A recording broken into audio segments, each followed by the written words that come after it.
Did you know that the Mercedes-Benz E-Class has been in India for over 3 decades now? And that in its long wheelbase avatar, it has been the best-selling car for the company in India. And now there's an all-new car which builds on to the same winning formula but promises to be more tech-laden and more comfortable. And in this video, I'm going to tell you all about the new E-Class. V214 is its code name, and here's what you need to know about it.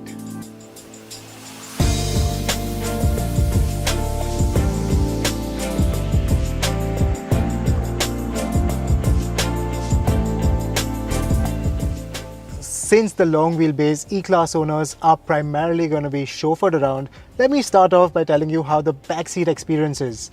And just like before, let me tell you, it's very, very comfortable.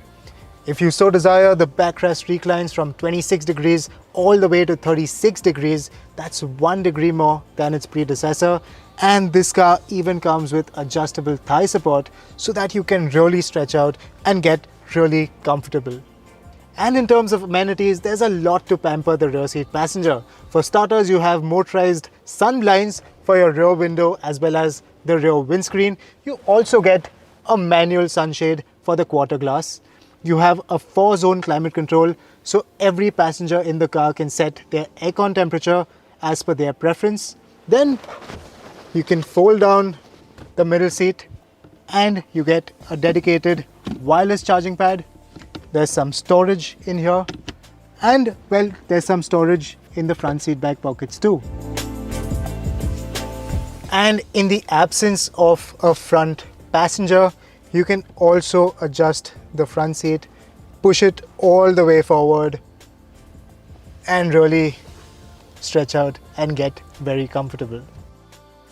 The wheelbase is 15 millimeters longer than its predecessor, but on first impression at least, the extra cabin space is barely perceptible.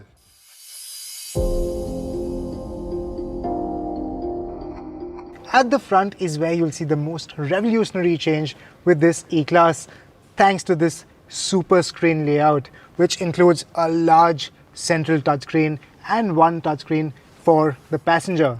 Now, in their operation, in the execution, in terms of display and their speed and overall usability, these are fantastic. But personally, I think they are one screen too many. What do you think about this 3-screen setup? Let us know in the comments. At this point, I must add that its Burmester 4D surround sound audio is quite simply mind-blowing. Other features of interest are customizable ambient lighting, which are bolder and more prominent than ever before.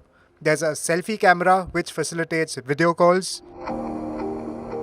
Furthermore, digital vents, 4-zone climate control, wireless charging for front and rear passengers are some of the features on the new E-Class.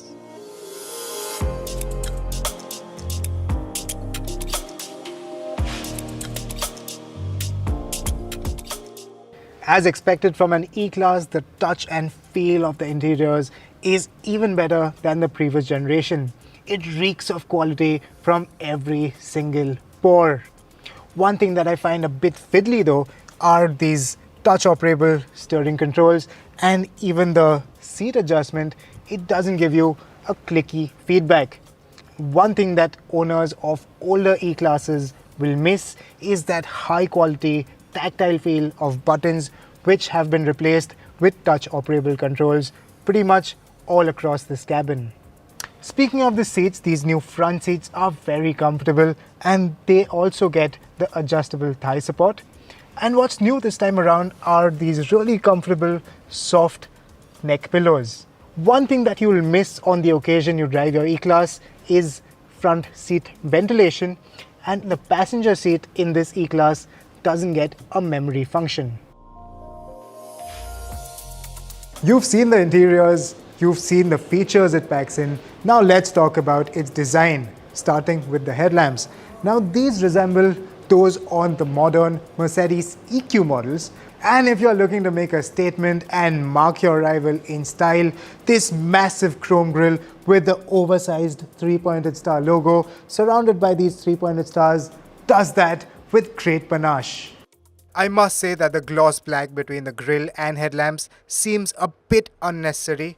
What's nice is that you still get the long bonnet with power domes on it. And here's a fun fact. The E-Class features R18 tires. That's the same size as the new BMW 5 Series. However, the wheel design on the E-Class is just so much better. These simply look more proportionate to the car's overall stance. I'm not sure if I can say the same about the BMW 5 Series though.